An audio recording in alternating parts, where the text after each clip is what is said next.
On November 12, 1938, deputies in McDowell County, West Virginia, lowered the lid on a coffin for the third time. Inside was Ruth Ashcroft, age 47. She had already been declared dead twice before. The first time, she was discovered clawing her way out of the wooden box, her fingernails ripped bloody against the pine lid.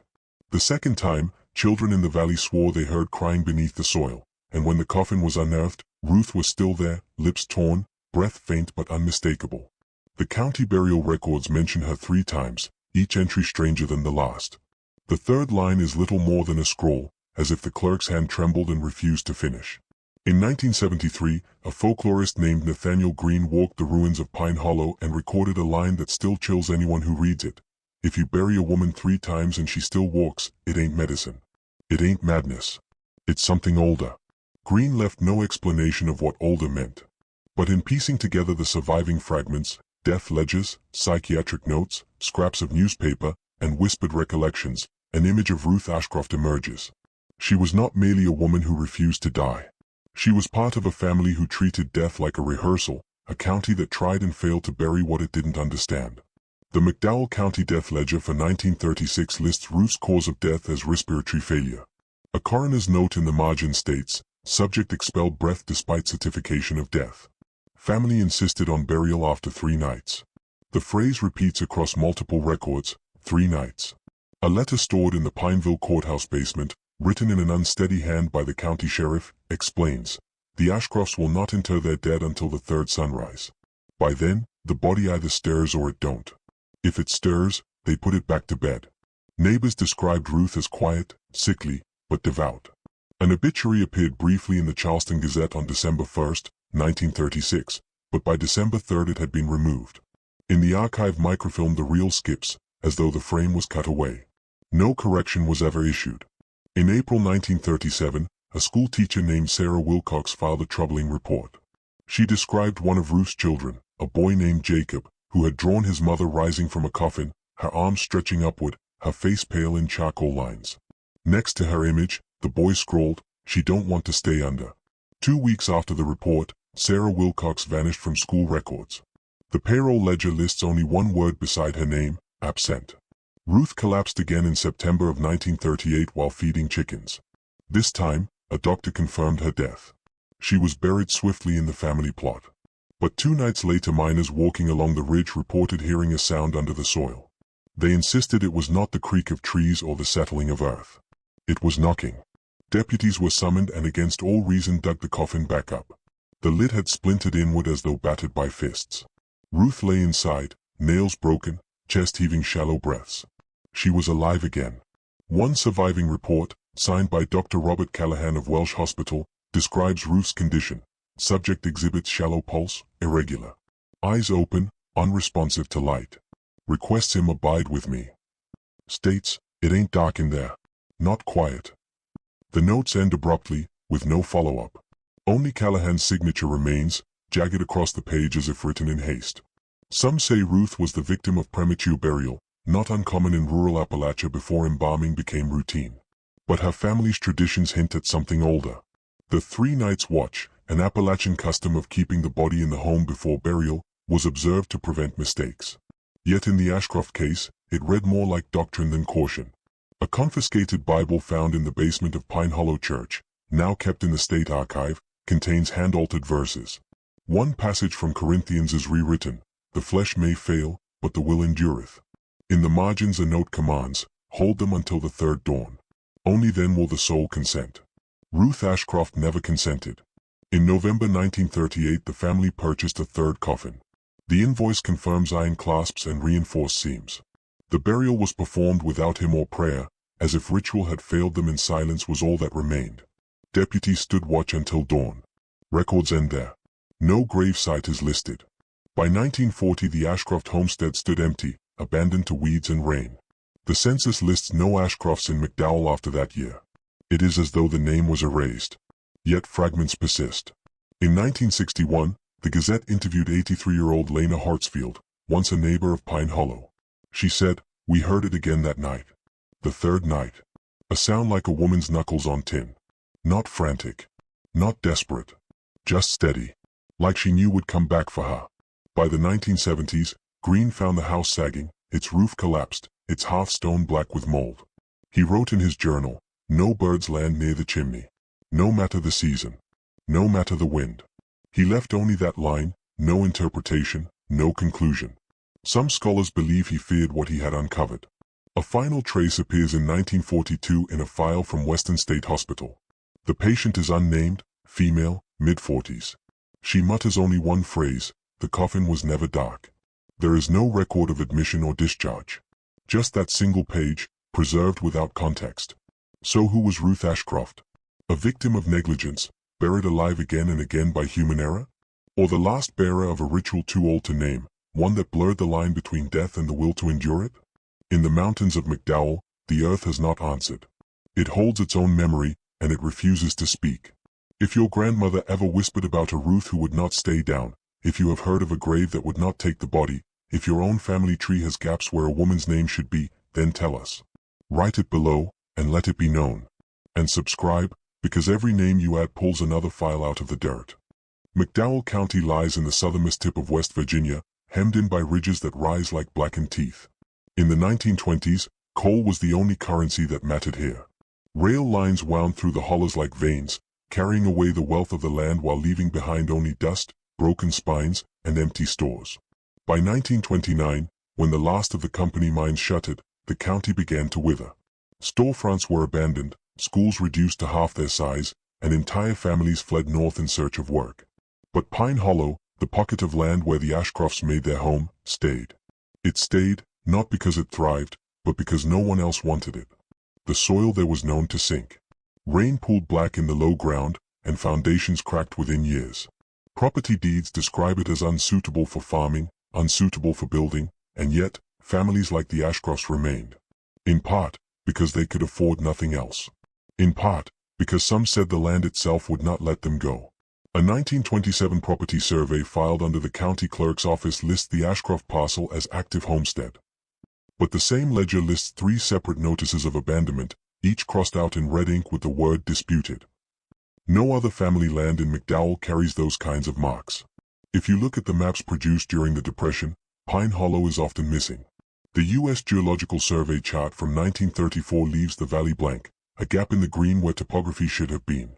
Even the state highway plans seem to bend around it, as though engineers could not, or would not, draw a road through. By the mid-1930s, children in Welsh whispered that Pine Hollow was not a place at all but a fold in the earth where people went in and did not return. Those whispers had weight. The first recorded disappearance tied to the hollow dates to 1921, when a peddler named Simon Carver failed to return from his regular circuit. The Welsh Daily News ran a column about his absence, noting that his last known stop was at the Ashcroft property. The follow-up article, planned for the next issue, never appeared. Carver's name simply dropped from circulation. Local rumor claimed his wagon was found overturned by the creek, its goods scattered, the horse still tethered. No official file exists, only a passing line in the sheriff's notebook, search abandoned, no sign. When the mines closed, the county's isolation deepened. McDowell became a place of boarded churches, shuttered courthouses, and families left behind by the world. The roads that once carried coal cars grew rutted, and the bridge near Pine Hollow collapsed in a flood of 1935, never repaired. For outsiders, the region was invisible. For those trapped inside, it was a labyrinth of mud and silence. A county nurse, writing in her log in 1936, described visiting Pine Hollow to deliver quinine to children fevered with malaria. She wrote, "The houses sit far apart, windows blackened, doors nailed in strange patterns. It smelled not of sickness but of wet cloth and milk gone sour. They watched me from the dark but did not speak." Her entry ends with a sentence later crossed out in pencil. "It was like walking among the living who did not know they had already gone." The Ashcrofts were not the only family bound to this valley. Names like Millins, Kearns, and Holloway appear sporadically in census records, but disappear without explanation. By the 1940 count, Pine Hollow is absent altogether, as if no one remained. Yet tax ledgers from that same year still list the Ashcroft parcel as occupied, despite no census taker recording them. It is one of those contradictions that dot the history of this county like scars. The official record says one thing, but the land insists on another. Folklore grew from that contradiction. In oral histories collected in the 1950s, residents from Welsh and War said that Pine Hollow was cursed ground. One man told researchers, No one plants there, because what grows has no taste. The corn comes up gray. The beans rot on the stalk. Another woman recalled her grandmother's warning, "Don't walk near the hollow after sundown. The air don't move there. It just waits." These accounts, dismissed by most historians as rural superstition, align with geological surveys that noted unusual subsidence patterns, unexplained sinkholes, and streams that vanished into the earth without outlet. What makes Pine Hollow more than a failed settlement is the way its erasure seems deliberate. Archives from the Works Progress Administration include lists of families aided during the Depression. Dozens of names appear from across McDowell County, but not a single Ashcroft. When researchers asked why, an administrator scribbled in the margin, "Not eligible. Out of jurisdiction." Pine Hollow was in McDowell County, yet also, somehow, not. The absence becomes most visible when you study the roads. Highway 52 curves wide to avoid the hollow, bending away as if to skirt something that cannot be crossed. Engineers justified the D2 by citing unstable soil, but the expense of rerouting far outweighed repair. A draft map discovered in the State Transportation Archive shows the highway originally drawn straight through the valley. The pencil lines are erased so hard they tear the paper. All this creates a picture of a place pushed to the edge of record, neither fully mapped nor fully abandoned. And in that liminal space, a family like the Ashcrofts could persist unseen. Their births, their deaths, their rituals, none of it entered the standard histories. They were there, but the county chose not to see them. Or perhaps could not. In 1968, when anthropologist Carla Simmons tried to locate Pine Hollow for a cultural survey, she wrote in her notes, "Locals refused to guide me past the river."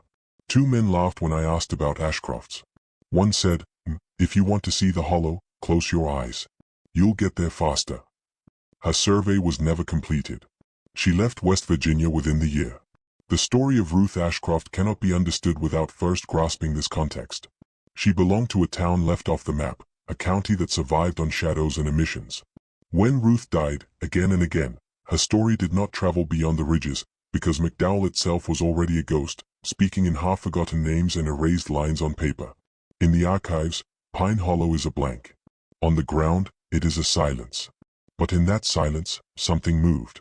Something that refused to be buried with the rest of the county's history. If your own maps ever showed blank valleys where your family swore there were homes, if your grandmother warned you not to walk past a bridge that no longer exists, if you carry surnames that appear in census records only to vanish without explanation, then write it below. Add your story to the record. And subscribe, because every memory pulled from silence makes the blank spaces a little less empty. The Ashcrofts first appear in McDowell County census rolls in 1890, listed as a household of 7 living near Pine Hollow. The patriarch, Elias Ashcroft, was described as a farmer, though the soil he worked was shale and swamp. His wife, Margaret, appears with no age beside her name, only the word indeterminate, a clerical mark rarely used except when the census taker could not guess or the family would not say. Their children are recorded as Mary, Elias Jr., John, and Ruth, who at that time was not yet born but would later become the last of their line. After 1928, the Ashcroft name disappears from official records, as though erased by hand. No death certificates.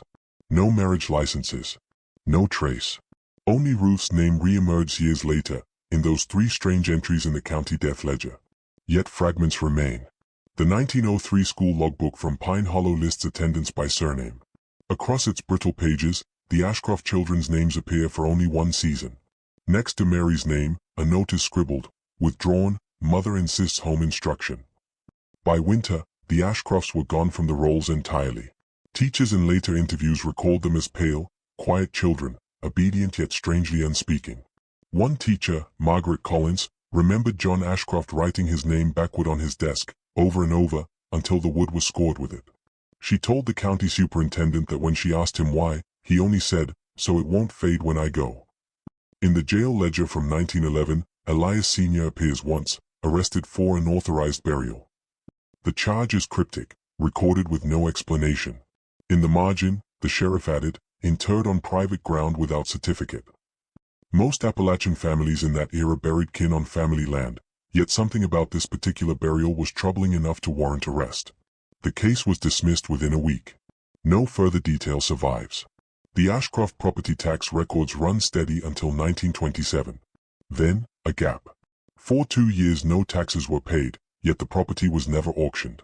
In 1929, the ledger notes simply, delinquency excused. By what authority, no one knows. The county clerk who signed the ledger, a man named Samuel Griggs, left no explanation.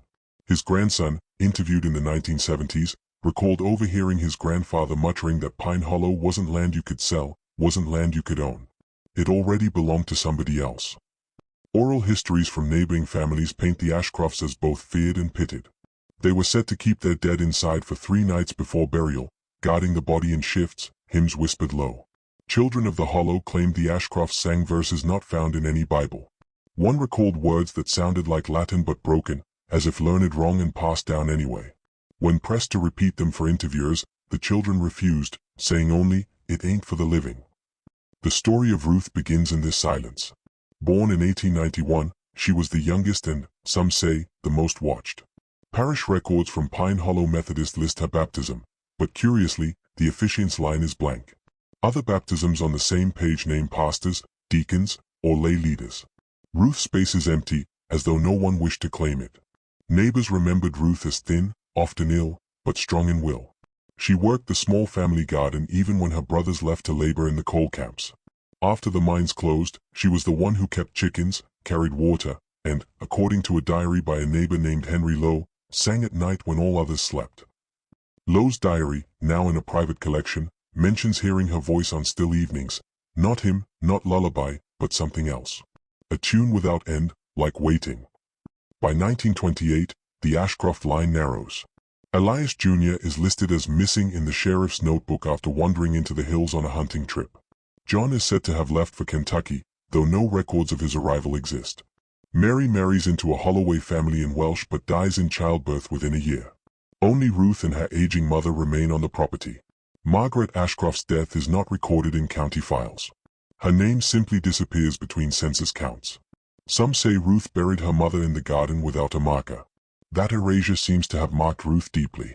Folklorist Nathaniel Green, decades later, interviewed 2 surviving residents who recalled Ruth speaking of her family not as gone, but as present elsewhere. One remembered her words, "They aren't in the ground. They're waiting on the 3rd morning." It is this phrase, the 3rd morning, that reoccurs like a watermark across every trace of the Ashcrofts. In death ledgers, in school logs, in oral accounts, always the insistence on a time beyond the ordinary span of grief. For most families in Appalachia, the 3-day wake was a vigil of mourning. For the Ashcrofts, it was something more, a test, a threshold. By the 1930s, Ruth lived alone on the land. County records list her as the last Ashcroft to hold the property. She appears in no church rolls, no civic groups, no social clubs. Her name vanishes from newspapers except for those clipped and unfinished articles tied to her deaths. And yet her presence haunted others. In 1935, a traveling salesman wrote a complaint in the county logbook, visited Hollow, offered goods. Woman stared from porch, would not speak. Thought her dead until she blinked. Left immediately. Returned 2 weeks later. Same woman, same porch, same stare. Said she'd been laid down twice already. The complaint was filed, marked resolved, and forgotten. The impression left by the Ashcrofts is not of a family thriving or even enduring, but of one rehearsing departure again and again. Their traces are shallow, as if their existence barely pressed into the soil. And yet, paradoxically, they linger where no official record admits them. Census takers wrote lines that vanish. Death ledgers hold names scratched out. Neighbors speak of a family present one day and gone the next, yet always there when the Hollow is mentioned. To call them forgotten is only half true. The Ashcrofts were not remembered, nor were they lost. They existed in a kind of suspended erasure. Families knew them, files once listed them, but the official world refused to keep them. As if forgetting was not accident but design. In that gap, Ruth became both the last Ashcroft and the most enduring. Buried 3 times, recorded 3 times, yet never allowed to stay in the ground. When you look at her story, you are also looking at the story of a family who lived at the edge of the page, whose existence flickered like candlelight just before the wax collapses. If your family tree holds names that appear once and then are gone, if your census searches return households marked active with no descendants, if your own grandmother said she grew up beside neighbors who no longer appear in any book, then tell us. Write it below, add the missing branches back. And subscribe, because every lost name is another reminder that not all erasures are final, and some families refuse to be buried. When you trace Appalachian religion, you find the expected patterns: Methodist revivals under canvas tents, Baptist hymnals sung without instruments, Pentecostal fervor that rattled the clapboard walls of hollow churches. But in Pine Hollow, whispers persist that the Ashcrofts carried a different liturgy, one never written down and never welcomed in daylight. Their rituals were private, hushed, and when glimpsed by outsiders, always unsettling.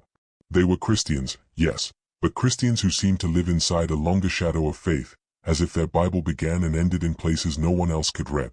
Folklorist accounts describe neighbors noticing strange gatherings at the Ashcroft property on nights without moonlight.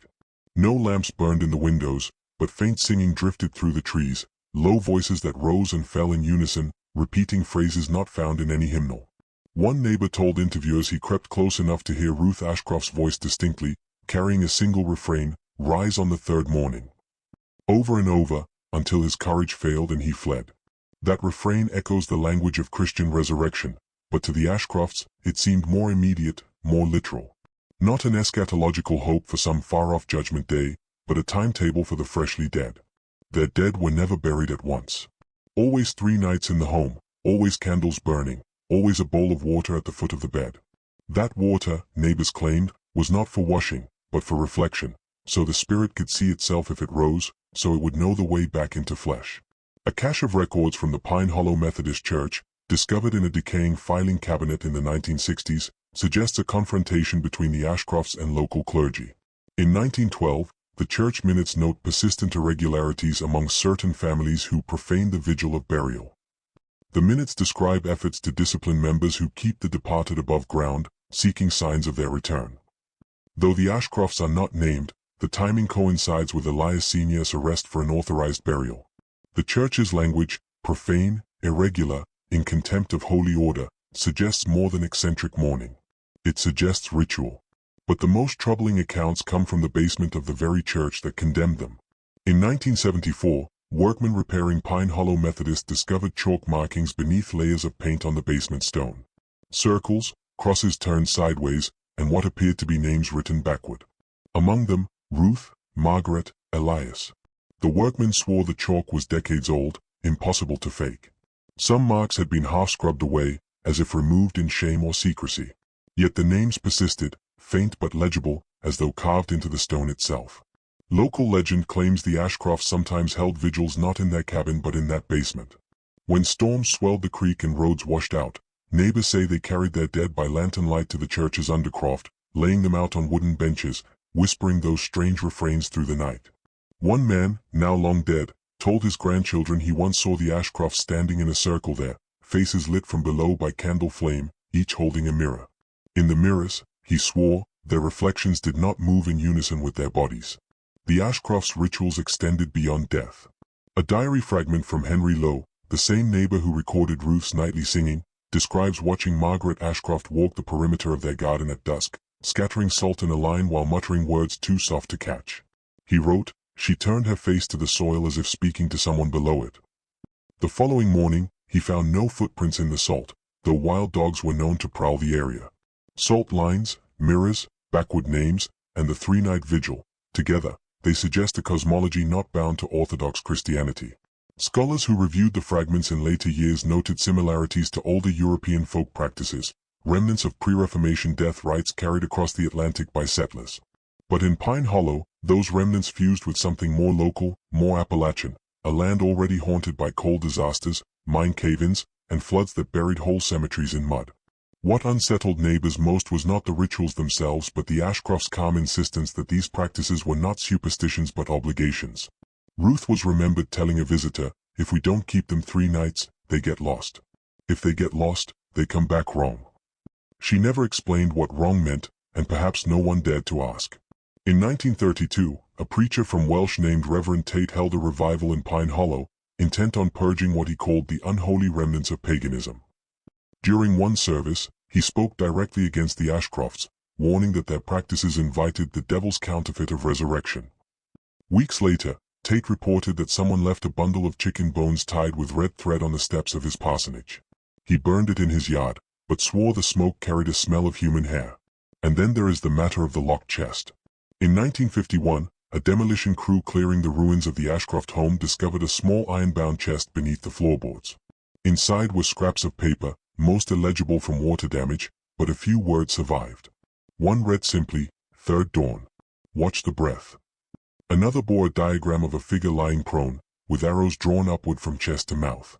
The papers were turned over to the county clerk, but by 1960 they had vanished from the archive, signed out by an unknown party and never returned. Taken together, these fragments paint a portrait of a family living within a framework of ritual older than the institutions around them.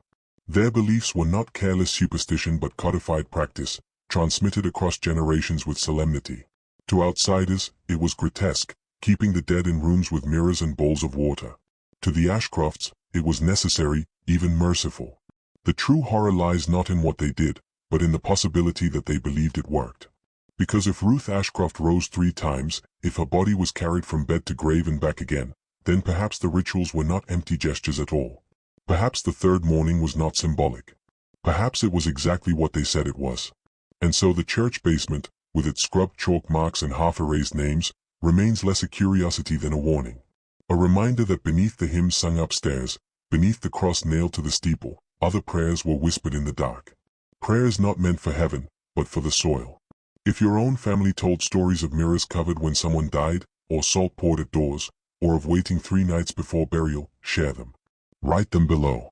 Because belief, even in fragments, survives longer than the bodies it guards.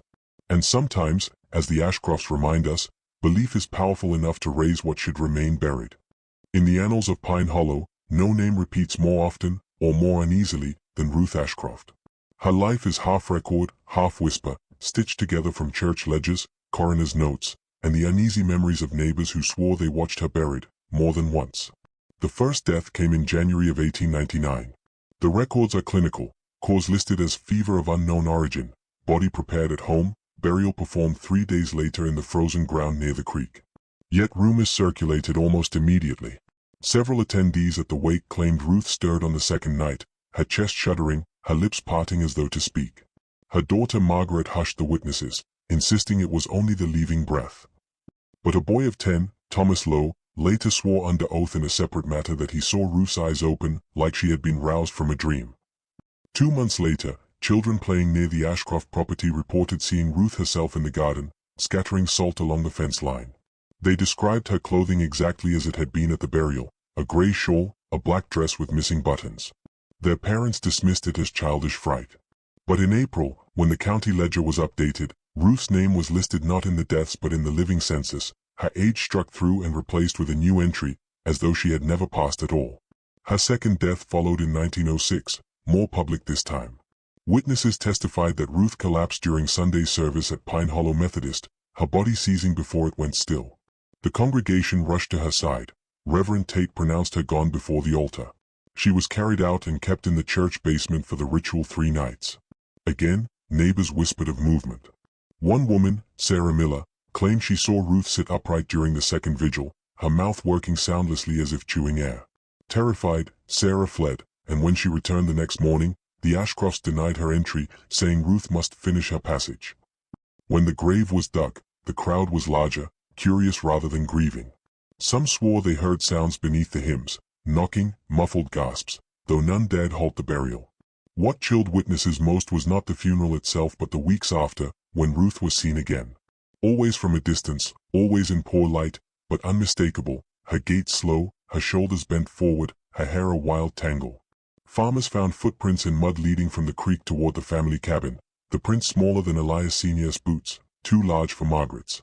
By then, Pine Hollow was convinced the Ashcrofts trafficked in something unholy. Yet authorities never intervened. The official line was simple: mistaken identity, rumor carried too far. A county physician suggested that perhaps Ruth had a twin no one knew about, or that her likeness lingered in Margaret's features, confusing witnesses. But that explanation collapsed in 1912, when Ruth died a third time, this time under watch. The third death was the most documented, because by then the family was already infamous. After Elias Sr.'s arrest for an authorized burial, county officials grew determined to keep the Ashcrofts under scrutiny. When Ruth fell ill that winter, deputies kept watch near the cabin, noting times and details. On the evening of February 9th, they recorded her final breath. They confirmed rigor mortis by touch. They stood guard as the body was prepared, as candles were lit and bowls of water set at her feet. For 3 nights they observed. On the second night, one deputy swore Ruth's lips moved. Another said the water in the bowl rippled, though no draught stirred the air. A third laughed it off, until the candle nearest the body guttered out, though the wick was unburnt. On the third dawn, when the vigil ended, Ruth remained still. At noon, the county coroner himself lowered her into the grave, sealing it with his own hands, ensuring no trickery. And yet, by autumn, sightings returned. A woman matching Ruth's description was seen near the church, leaning on the fence post, her head cocked at an unnatural angle. A child claimed she approached him at dusk, whispering words he could not understand, her breath smelling of damp earth. Most chilling was the account of a traveling peddler, who swore a woman with grey shawl and soil-caked hands purchased a mirror from him on the roadside, pressing into his palm coins so old they bore no American seal. He described her eyes as clouded, but burning with intent. By then, neighbors no longer debated whether Ruth lived or died. The question had shifted: what exactly had returned? Was it Ruth, bound by ritual to walk until the Ashcrofts released her? Or was it something else, wearing her face as one wears a mask? The family never spoke publicly. Margaret, when pressed, said only, "Mama keeps her watch.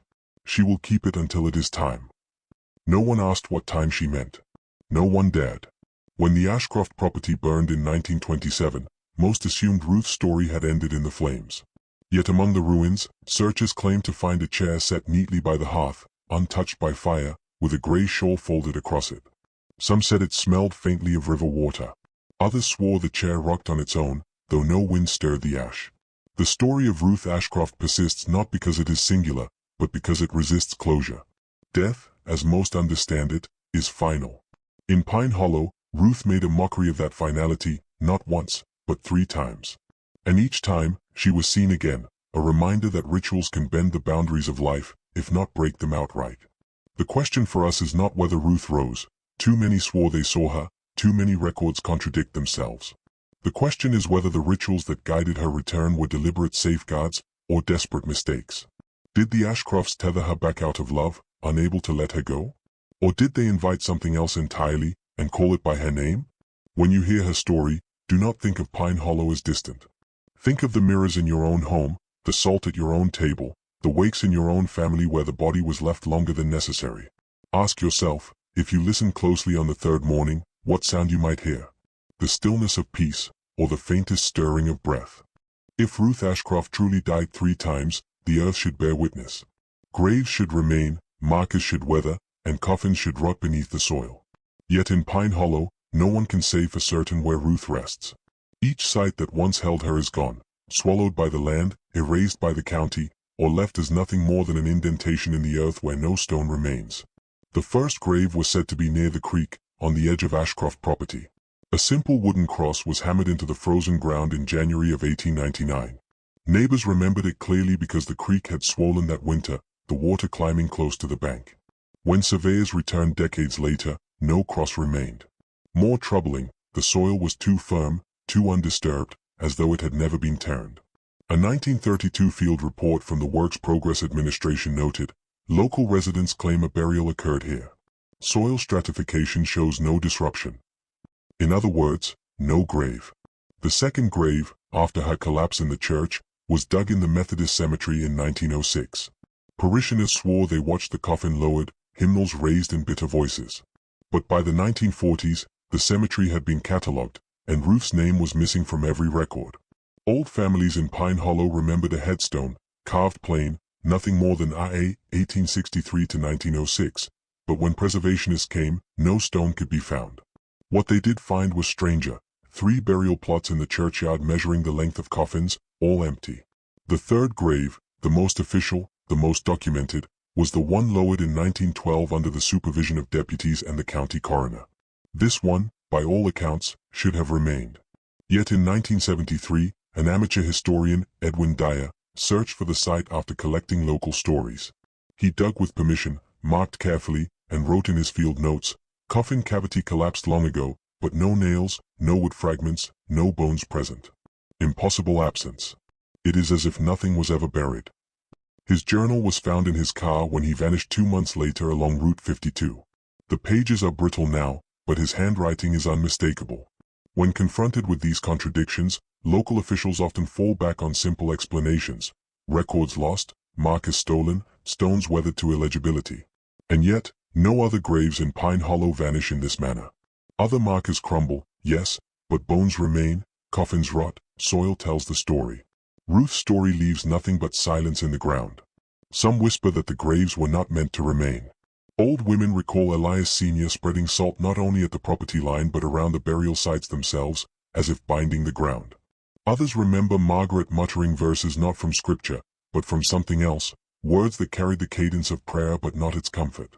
One man, who claimed to have helped dig the third grave, swore that Margaret instructed them to cut no roots, disturb no stone as they worked, as if the act of digging itself risked breaking a contract.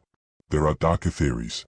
A folklorist who passed through Pine Hollow in the 1950s recorded an interview with a surviving church member. The man said Ruth had never been buried in coffins at all, that the boxes were for show, filled with stones or livestock bones, lowered for the benefit of the watchers. He claimed Ruth's true body was kept in the Ashcroft cabin, under the floorboards, or within the cellar where salt and candles lined the walls. He laughed nervously as he spoke, adding, "What was in the ground wasn't her. She wasn't for the ground." Supporting this are the scattered reports of disturbed soil found years later, shallow depressions in the woods near the property where animal bones were discovered, bones cut with strange precision. One deputy described them as practice graves, though practice for what, he couldn't say. The missing graves became a fixation for outsiders in the late 20th century, especially after Edwin Dyer's disappearance. College students, amateur paranormalists, and would-be treasure hunters flocked to Pine Hollow in search of Ruth's resting place. What they found was less than treasure, more than terror. In 1987, two students from the University of Kentucky claimed to locate what they believed was the first burial site. They camped by the creek for 3 nights, recording audio. On the second night, their tape captured a series of faint knocks, 3, then silence, then 3 again, though no one approached their tent. When they dug the next morning, they found nothing but blackened earth, as if fire had scorched the soil from within. The students returned shaken, their notes rambling. One of them later institutionalized after claiming Ruth spoke to him through mirrors in his dormitory. The absence of Ruth's remains leaves Pine Hollow in a state of perpetual unease. It is not simply that the graves are missing, it is that the community remembers them, swears they saw them, and yet the earth denies it. This dissonance becomes a wound in collective memory, an open question that bleeds into every telling of her story. Was Ruth ever truly interred? Or did the Ashcrofts master some ritual that let the grave remain only as performance, while the body was never meant to stay put? If so, where is she now? One chilling clue surfaced in 1999, when a construction crew clearing land for a road widening near Pine Hollow uncovered a collapsed cavity, roughly coffin-sized. Inside were shreds of fabric, gray wool, frayed with age. No bones were present. The site was never catalogued, the find hushed, the cavity reburied by order of the county. But one worker, speaking anonymously years later, said the cloth smelled not of decay, but of waterlogged stone. That detail matters, because in Appalachian law, to bury someone in soil bound with river stones is not to lay them to rest but to anchor them, keeping them from traveling freely between worlds. If Ruth's graves are gone, perhaps it is not because the land failed to hold her, but because she was never meant to be held. The archives leave us with a final, unsettling line, a handwritten note at the back of a coroner's log, unsigned, dated 1912, the year of her last burial. It reads, 3 coffins, no rest. Earth does not claim her. Fire will not take her. She is bound elsewhere. And perhaps that is the most terrifying possibility, that Ruth Ashcroft's body was never missing. It was only misplaced. Every story that survives about Ruth Ashcroft is told in whispers, half remembered in kitchens and at the edge of church pews. But what is most chilling isn't just what people said, it's what was erased. For every account of her rising from the coffin, for every whisper of her body never staying buried, there should have been pages of official record. Arrest logs, death certificates, coroner's notes. And yet, the deeper one searches, the clearer the pattern becomes. Every file that once documented Ruth's existence has been excised, lost, or deliberately destroyed. The first erasure occurred in 1906, after her second funeral in the Methodist cemetery. The county clerk at the time, a man named Josiah Harlan, entered Ruth's name into the burial ledger. Weeks later, parishioners found the entry had vanished, as if scraped from the page with a razor. In its place was a blank space where the ink had been lifted. Local law says Harlan received a visit the same week from Margaret Ashcroft, Ruth's mother, who stood in his office doorway with hands blackened from soot. Neighbors claimed he resigned the following year, telling friends he would not risk keeping their names on paper. By 1912, after Ruth's third and final burial, State officials demanded a death certificate. But no such record survives. In its place is a charred folder, preserved in the McDowell County Courthouse basement, marked only Case 19A. Archivists describe brittle, blackened edges where pages were burned while still inside the folder. The fire that destroyed much of the courthouse that winter was officially blamed on faulty wiring, though the building had no wiring installed at the time. Old-timers insist the blaze began in the records room, sparked not by electricity but by kerosene. The suppression extended beyond paper.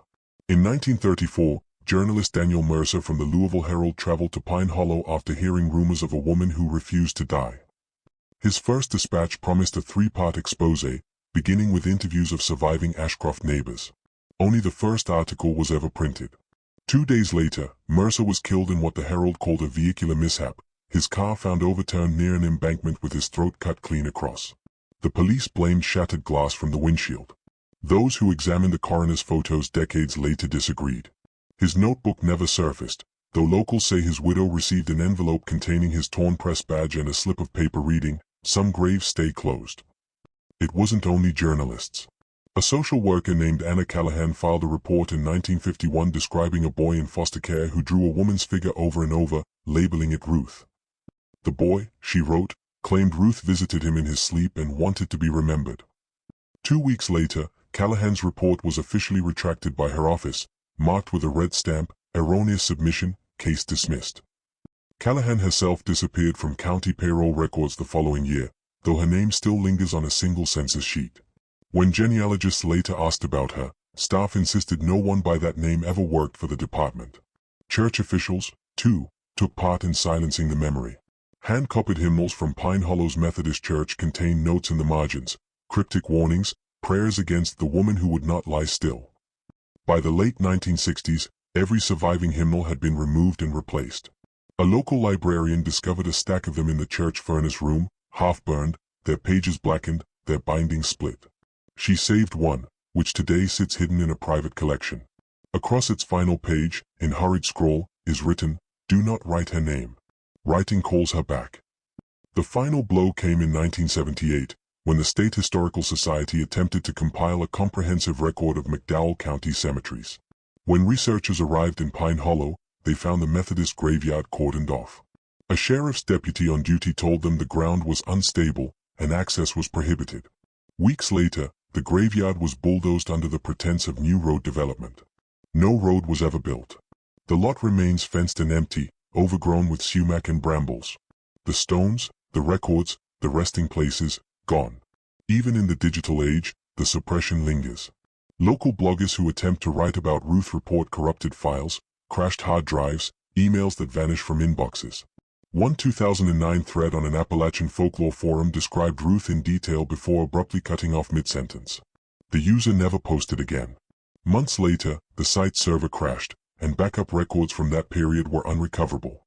To this day, archivists call it the Pine Hollow Gap. So who orchestrated this? Was it simply frightened townsfolk protecting themselves? Or something larger, an agreement between county officials, church leaders, and families bound by Ruth's name? Some researchers argue the suppression was not to protect Ruth, but to protect us. That her story, if fully recorded, might act as a contagion, spreading belief and memory like a sickness. Others claim Ruth herself enforced the erasures, her influence lingering beyond death, shaping ink, warping pages, blotting her name whenever it appeared. What cannot be denied is the pattern. Each attempt to preserve Ruth's memory ends in silence, destruction, or death. Whether by human hand or something darker, history itself resists her. And yet, the fragments remain, half-burned hymnals, charred court folders, notes written in margins. They tell us someone wanted her forgotten. But forgetting is not the same as erasing. When we speak of suppression in Appalachia, we often think of coal strikes broken by gunfire, or entire valleys drowned by dam projects. But Ruth's suppression feels different. It is not just the silencing of a story, it is the silencing of a presence, one that the earth refused, the grave rejected, and the page itself could not hold. Perhaps the question isn't who tried to suppress Ruth Ashcroft. Perhaps the question is, why has she survived every attempt? And if she endures despite fire, flood, and silence, then what, exactly, is she waiting for? Drive south along the winding roads of McDowell County and you'll pass slag heaps, abandoned tipples, and the skeletal frames of houses long since given back to the woods. But tucked at the end of a forgotten lane, half swallowed by laurel thickets, the Ashcroft house still stands. Locals call it the stubborn house, because while storms have torn down barns and coal camps alike, its roof remains, its frame unbowed, and its chimney smokes on nights when no one lives there. Property tax records confirm the land has never officially changed hands. The Ashcroft family name continued to appear on ledgers until 1964, then stopped without explanation. No sale, no transfer, no foreclosure, just silence. Neighbors say surveyors refused to step onto the property, claiming their compasses spun in circles and their instruments lost calibration. One 1987 report filed with the county assessor reads simply, "Unable to mark boundary. House is present, but unmeasurable." The exterior is ordinary enough, clapboard siding gray with rot, shutters dangling from rusted hinges, windows sealed by grime. But every visitor tells the same story. The house feels wrong before you even touch the doorknob. Hunters describe dogs bristling and whining at the tree line, refusing to cross. Children dare one another to run up to the porch but collapse in tears before their feet touch the steps.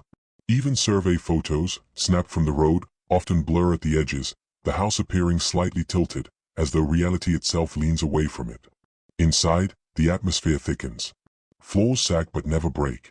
Wallpaper curls in strips, exposing laths etched with names, Ashcroft, mostly, but also the scrawled initials of neighbors who swore they never set foot inside. A century of dust coats everything, but there are no cobwebs, no insect nests, no animal droppings. Life refuses to enter. It is not decay that unnerves visitors, but preservation. As though time halts at the threshold. The kitchen table still holds plates and cups arranged as if a meal had been interrupted. Only the food is absent, the porcelain clean, though no hand has washed it in decades. A rocking chair creaks in the parlor when the wind is still. In the upstairs bedroom, mattresses bear the impressions of bodies, faint hollows in the ticking, though no one has slept there in living memory. The strangest feature is the basement. The door is nailed shut with 6 iron spikes, their heads hammered flush into the wood. Old accounts insist the door was sealed that way before Ruth's first burial. In a 1949 letter archived at the West Virginia Folklore Society, folklorist Eleanor Briggs recorded the words of a Pine Hollow farmer. "They say she wouldn't stay in her bed, so they made her another one under the house. One she couldn't climb out of." Briggs later attempted to open the basement herself. She wrote that the nails were warm to the touch, as though heated from inside. 2 weeks after that visit, Briggs abandoned her research and never returned to Appalachia. And yet, people keep going back. In 1972, a group of college students from Charleston broke into the house on a dare. Their Polaroids survive, water-stained but legible. One shows the front hallway lined with children's shoes, pairs of varying sizes, neatly arranged in a row that stretches into shadow. Another shows the parlor mirror, but the reflections are wrong. Instead of 4 laughing students, the photo reveals 5 figures, one of them a woman in a long dress, standing slightly apart, head tilted as though curious. When the photos were published in the Charleston Gazette, the students withdrew their story, claiming they had faked everything. But no one explained how, or why the negatives disappeared from the newspaper archive years later. More recently, in 2003, 2 surveyors hired to assess flood damage near Pine Hollow reported hearing what they described as singing coming from the Ashcroft property. The sound, they said, was faint, like humming through walls, but carried the cadence of a lullaby. When they approached the house, the humming ceased. One man, unnerved, snapped a digital photo from the porch. The image corrupted instantly, pixels streaking into static. His partner swore the camera never touched the ground, yet the memory card cracked clean in half. And still the house stands. No one has lived there in over 70 years, yet porch steps remain sturdy, shingles intact. Locals call it proof that something tends to the place. They say you can see light moving between the windows at night, a faint glow like lantern flame, though no electricity runs through the walls. Children grow up warned, if the house calls you, don't answer. Scholars argue the house itself may be the last anchor for Ruth Ashcroft. If records and cemeteries have been erased, the house remains the only artifact of her life, holding her presence like a jar holds air. Its endurance defies entropy, much like Ruth's own refusal of the grave. Perhaps that is why no bulldozer has touched it, no fire has consumed it. Whatever force suppresses her story seems content to let the house remain, a mute witness to everything suppressed elsewhere. But if the house is her anchor, then what happens if it falls? Would Ruth finally rest? Or would she be released, unbound from the timber and plaster that has held her? One shudders to imagine. For now, the Ashcroft house stands silent, yet not empty. It is not simply abandoned, it is occupied by something that does not age, does not rot, does not leave. Visitors describe a heaviness that follows them home, shadows that stretch longer in their bedrooms, dreams that whisper in the cadence of mountain hymns. And always, the sense of being remembered back. Perhaps that is why the house has not been torn down. Perhaps those who know understand. Some walls hold back more than they contain. And to this day, no birds nest in the rafters, no moss grows on its bricks, no frost clings to its windows. The Ashcroft house breathes in silence, waiting. By the 1950s, most adults in McDowell County had stopped speaking Ruth Ashcroft's name aloud. Preachers cautioned their congregations not to feed the memory. Neighbors crossed the road when passing the Ashcroft lane. But silence never erased her. It only seemed to drive her deeper, into places no sermon could reach, the dreams of children. School logs from Pine Hollow Elementary record an unusual spike in absenteeism between 1953 and 1958. Notes in the attendance ledger list fever, night terrors, and fitful sleep beside children's names, but rarely mention the common illnesses of the era. One entry from October 17, 1955, written in the slanted hand of teacher Clara Yates, reads, 5 children in one room reported same dream of a woman scratching at the window. Each drew her face the same way. Eyes shut, mouth open. Those drawings were collected in a file that later disappeared from the county archive. But a photocopy survives, published briefly in a 1982 folklore journal. The sketches vary in quality, some stick-figured, others detailed, but all share the same features: a woman's long hair obscuring her cheeks, fingernails drawn longer than they should be, and a torso that fades into nothing, as if the body could not be remembered or could not be drawn. Local parents whispered that their children were dream-touched. Some even sent sons and daughters away to relatives in other towns, hoping distance would sever the connection. Yet reports followed. Letters unearthed from a Bluefield psychiatric file detail a boy, age 9, transferred from McDowell in 1956. He woke nightly screaming the same phrase, "She's under me. She's under the bed." Nurses claimed his mattress would shake violently before he awoke, though no tremor registered on the building's foundations. At first, doctors attributed these incidents to hysteria and folklore. Dr. James V. Carter of the West Virginia State Hospital wrote in 1957, "Community fixation on Ruth Ashcroft presents as group neurosis, passed orally to children who manifested in sleep. Recommend isolating affected subjects." But his analysis faltered when he interviewed children directly.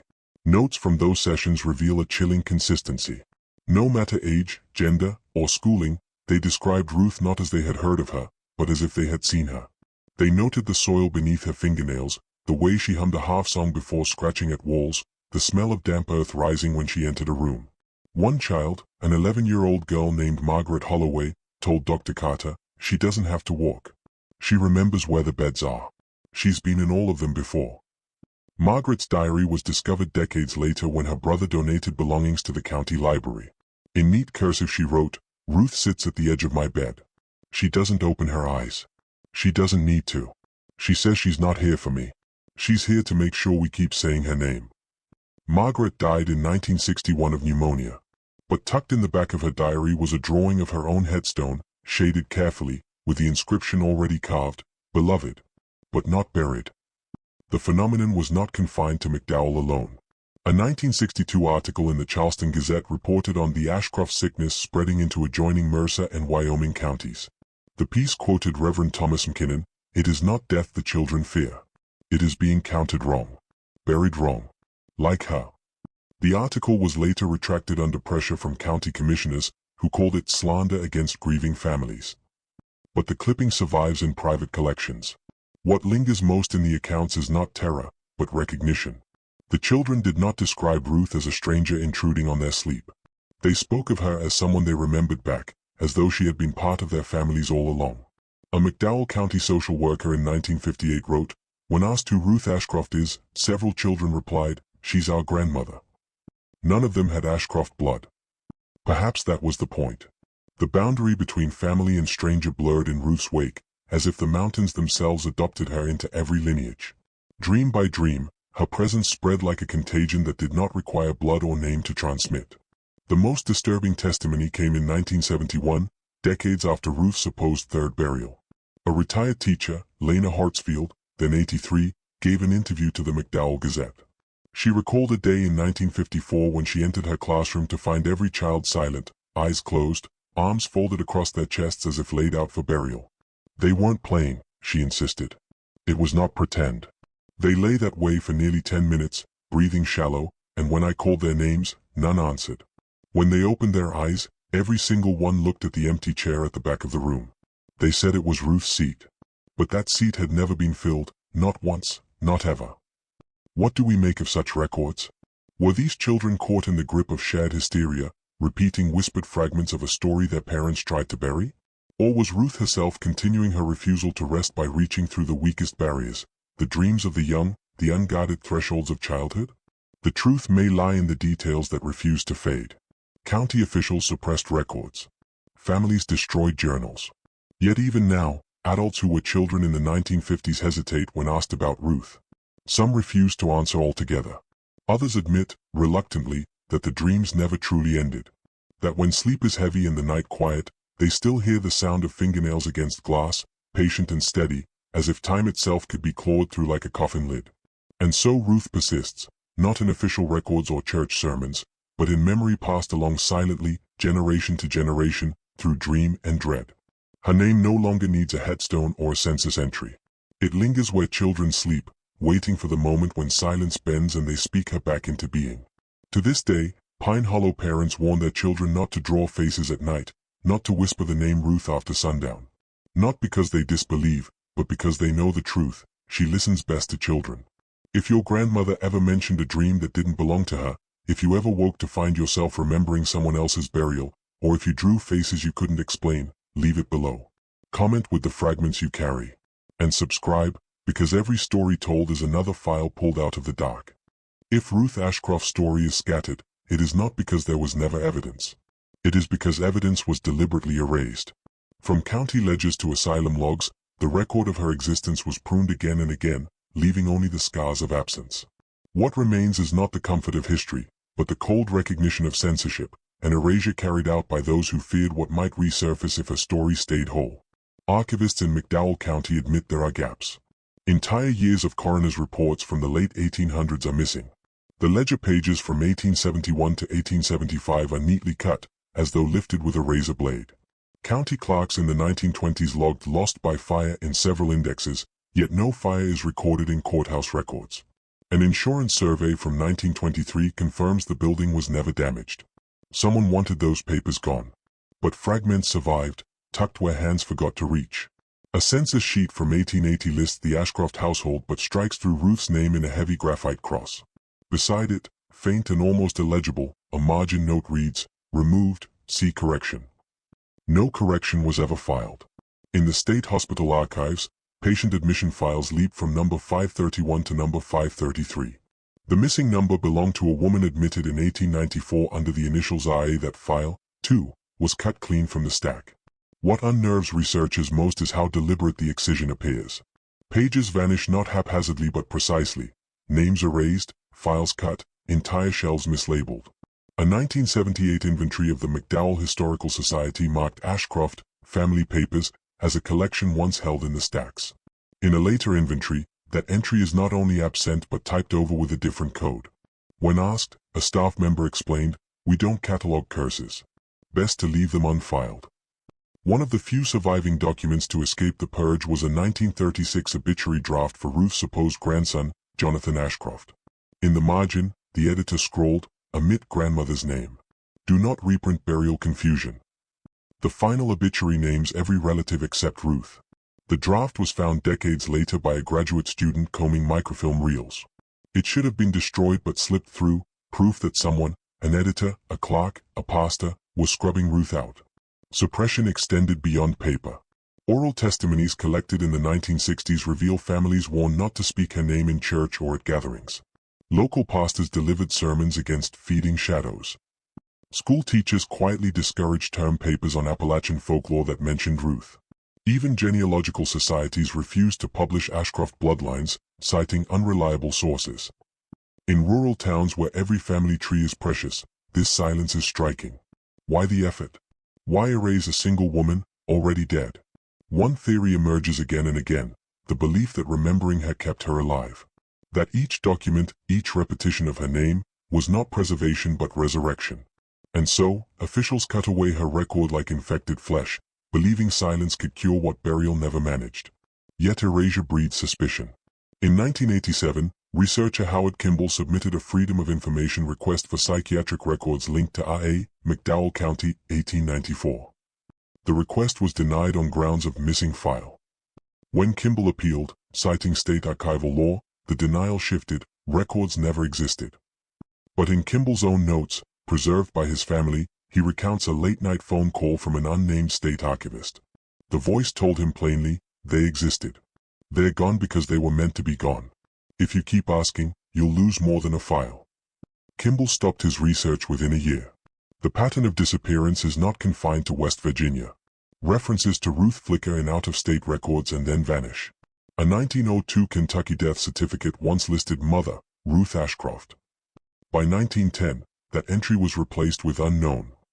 A North Carolina newspaper ran a serialized ghost story in 1925 called The Woman Who Wouldn't Stay Buried. Later issues scrubbed her name, replacing Ruth with the woman. The archive copy still bears faint impressions where the type was altered. Sometimes, what disappears leaves behind shadows more telling than facts. In 1965, a box of photographs donated to the McDowell Library contained an image of a burial.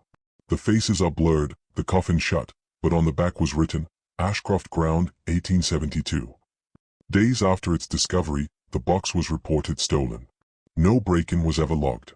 The lock was untouched. The librarian at the time simply wrote in the margin, returned to her. Even now, digital records face the same fate. Amateur historians who upload scans of Ashcroft references report sudden data corruption. Files vanish from personal hard drives. Websites citing Ruth close unexpectedly. Some insist this is mere coincidence, others a digital echo of the same curse, names not permitted to linger. But perhaps the most chilling clue lies not in what was erased, but in who erased it. Families whisper that it was not strangers or state officials who led the purges. It was kin. Ashcroft descendants, fearful of inheritance, cutting her loose from their trees. Ministers descended from parishioners who buried her, editing their own records. In other words, those who struck her name from the page may have been those who feared her blood still ran through them. The files are gone. The ledgers cut. The photos stolen. But the absences themselves form a kind of negative archive, a record written in holes. Each missing page speaks louder than ink. Each vanished photograph proves something someone was desperate you wouldn't see. Ruth's story survives not because it was preserved, but because it was forbidden. And in Appalachia, there is a rule older than the mountains themselves. What you bury without speaking will never stay down. So if you've seen gaps in your own family record, missing census names, headstones without inscriptions, birth dates that vanish from ledgers, you may already know what it means. The silence itself is a file. The erasure is the evidence. And Ruth Ashcroft is still among us, waiting to be counted again. Leave your fragments below. Share the missing names, the struck-through lines, the blank stones. Every silence adds to the archive, and every gap is another voice calling back. Subscribe, because in the files that went missing, the truth was never destroyed. It was only hidden. The silence could not last forever. You can strike names from ledgers and burn the files, but silence does not seal a grave. In Appalachia, silence is just another kind of prayer, and prayers have a way of answering back. By the mid-20th century, whispers began to surface that Ruth Ashcroft, or what had become of her, was walking again. The first reports came in 1954, from the outskirts of North Fork. A farmer named Ernest Holbrook filed a sheriff's statement describing a woman in mourning dress standing at the edge of his pasture in the rain. He assumed she was a widow lost on the road, but when he called to her, she turned without moving her feet. Her face, he swore, was wax white and framed by a black veil. When he tried to approach, she dissolved into the tree line, leaving behind only the smell of damp earth. The report was logged but later crossed out in the county incident book, as though the event itself were meant to vanish. In 1961, a young schoolteacher named Marjorie Fields took her class on a picnic to an abandoned orchard near the old Ashcroft property. She told colleagues afterward that one of her students began humming a tune none of them had ever heard before, a slow, lilting hymn, the same fragment repeated over and over. When Fields asked where he had learned it, the boy answered without hesitation, "The lady in the dirt taught me." That week, Fields resigned her post and left the county for good. By the late 1970s, the sightings became harder to suppress. The coal industry had collapsed, and outsiders, photographers, folklorists, drifters, poured into the region. In 1978, a graduate student named Daniel McKinnon camped near the Ashcroft Cemetery to gather local ghost stories. He never came home. Days later, search parties found his tent unzipped, his camera smashed, and his boots placed neatly at the lip of a half-sunken grave. In his notebook, a final entry read, "Third coffin split. Something still moving inside." It was not only strangers who bore witness.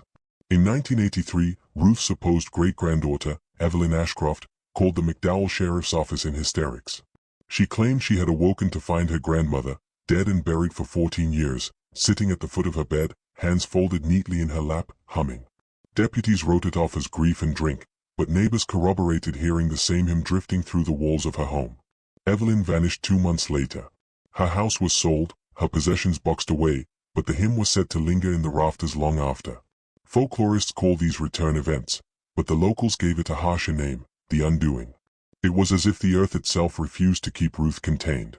The phrase "three coffins couldn't hold her" entered oral tradition, told in whispers around firesides, stitched into Appalachian ballads that never reached the radio. Children dared each other to walk past the cemetery gates at night.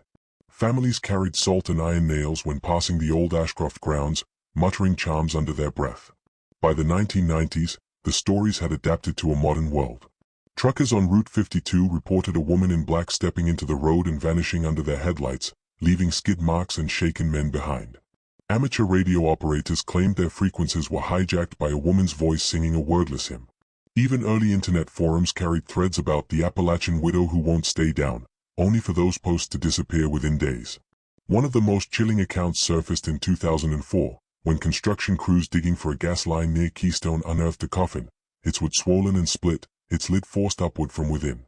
Inside, workers reported seeing not a skeleton but a body preserved far beyond reason, skin pale as candle wax, eyes half open as though in mid-waking. The crew leader immediately ordered the coffin reburied, the site paved over, the discovery unreported. Only one worker, in a taped interview years later, admitted what they saw. His voice shook as he recalled, "She was looking at us. Not dead. Not alive. Just waiting." What unsettles researchers most is how every generation seems to encounter her anew. A child in 1910 humming an unknown hymn. A farmer in 1954 seeing a widow on his land. A student in 1978 writing about the third coffin. A construction crew in 2004 burying her again. The pattern is too consistent, too precise, to dismiss as coincidence. Something, whether memory, legend, or flesh, is returning at intervals, refusing the silence imposed upon it. Skeptics insist these accounts are hysteria, folklore amplified by poverty and grief. They point to the cultural need for a villain, a scapegoat, a story to explain misfortune. But the records, the erased files, the missing census names, the altered obituaries, suggest deliberate concealment, not spontaneous myth. If Ruth Ashcroft were only a story, why the effort to erase her? Why the silence imposed so violently by courts, churches, and kin? Return events also share another detail, one too small to ignore. Witnesses speak not only of Ruth but of soil, the smell of wet clay, the feel of grit beneath fingernails, the sound of dirt shifting as though a grave were being dug in real time. Some even claim to find clumps of fresh earth on their floors after seeing her. As though she carries her grave with her, trailing it wherever she appears. By now, the phrase "she refused to die" is less metaphor than fact. Ruth Ashcroft is not a name buried under a century of dust. She is an active presence, returning at intervals, each time refusing her place in the ground. The grave split, the coffin shatter, and still she rises, walking through the records, through the memories, through the voices of those who swear they've heard her hymn. If you've heard it too, if you've woken to a song with no origin, if you've smelled wet dirt in your home with no cause, then you already know the return is not folklore. It is lineage. It is inheritance. And it is happening again. Write it below. Tell us if the hymn has reached your family, if the graves in your town split too easily, if the silence your elders kept was more than superstition. Every story adds to the archive. And subscribe, because Ruth Ashcroft is still returning, and her next step may already be at your door. Some stories do not want to be told. You felt it across these records, files burned, court dates missing, obituaries rewritten. The Ashcroft name does not stay fixed. It flickers, erases, rewrites itself like handwriting redone in the margins. Every time we trace it, something pushes back. Take the final file we uncovered, McDowell County, case hash 47-3A, marked no further inquiry. Inside was nothing but a half-burned ledger page, the ink blurred but still legible enough to read a single line, third coffin, opened. Occupant unaccounted for. The page smelled of smoke, as though it had only recently been pulled from fire. No witness names, no signatures, only that one sentence. And yet, when we went back days later to scan it, the page was gone. The archive box sat empty. The clerk on duty insisted we were mistaken, that no such case number had ever existed. The file had never been logged. We've spoken to genealogists who swear they traced the Ashcroft name through census data, only to find the microfilm torn, spliced, or replaced with blank cells. A courthouse secretary admitted off camera that every time she entered Ashcroft into the index system, the letters would vanish before she could hit save. One local preacher told us plainly, the name doesn't stay where you put it. It moves. That's what makes this story unlike the others. With most Appalachian hauntings, the terror belongs to the place, a house, a mine, a hollow you can avoid if you're careful. But Ruth Ashcroft isn't bound. She doesn't stay where she was buried, doesn't stay in census rolls, doesn't stay in obituaries. Her name, her presence, crosses borders and decades, as though she is less a woman and more an infection in the record itself. Even coordinates fail. One surveyor from the 1990s logged the precise GPS location of the Ashcroft Cemetery, 37°2415" N, 81°3809W. But when modern mapping tools input the data, the numbers don't resolve. They twist the software, returning impossible locations, an open field in Ohio, a lake in Tennessee, once even the middle of the Atlantic. Each time the system tries to fix her resting place, it points somewhere else. Somewhere wrong. And then there are the testimonies, the ones so disturbing, most archivists won't log them at all. A 2009 police log from Bluefield describes a woman claiming her husband was rewritten out of the house. She told deputies he'd gone out to cut wood and never returned. The next day, his photographs disappeared from the walls, his name vanished from the mailbox, his paychecks never arrived. The house itself seemed to fold him out of existence. The woman was committed. Her house stands empty. What if Ruth Ashcroft is not just refusing death, but refusing forgetting? What if every erasure, the burned files, the sealed records, the empty census lines, is not a failure to preserve history but her hand at work, scratching herself back into silence, then stepping out of it again? You may think this is exaggeration. That a name can't move, can't rewrite itself across 100 years of paper. But what if it's not the paper? What if it's you? Oral history isn't fixed. Memory is clay. If Ruth can reach from beneath 3 coffins, what's to stop her from reaching into the mouths of those who carry her story, reshaping what they remember, what they are willing to say aloud? That is the horror at the heart of this investigation, not just that Ruth Ashcroft refused to die, but that she refuses to let us tell her correctly. Every sentence we speak bends toward her. Every silence falls in her favor. Every attempt to bury her ends the same way, with graves split, with files erased, with someone whispering her hymn without knowing why. If you've ever walked into a room and forgotten why you went there, if you've ever looked at a family photograph and felt a sudden wrongness, as though someone were missing, if you've ever woken with dirt under your nails, you may already know what the Ashcroft name does when it settles close. We weren't meant to know this. That's why sheriffs burned files, why pastors preached silence, why families locked their children away. Not because they were cruel, but because they knew the cost of memory. To know Ruth Ashcroft is to invite her back. To say her name aloud is to hand her another breath, another step in the world of the living. And yet, here we are, speaking it, reading it, writing it. Her name has crossed another boundary now, from courthouse ledgers into your screen. From forgotten hymns into your head. Maybe you're already hearing it. That low, humming note that doesn't quite leave your ears. That smell of earth that lingers too long after rain. Maybe your grandmother warned you never to walk past an old cemetery, never to answer if you hear your name called from the woods. Maybe you thought it was just folklore. But if your family tree carries missing names, if your blood runs from these counties, then the silence you grew up with may not be silence at all. It may be Ruth's hand, still pressing, still erasing, still moving in the dark between generations. This is where our file must end. The ledger burns. The names vanish. The GPS point resolves to nowhere. We weren't meant to know this. But now you do.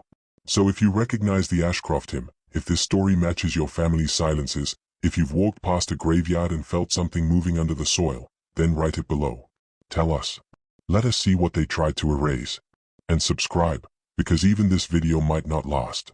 If tomorrow it's gone, if the link breaks, if the file corrupts, you'll know why.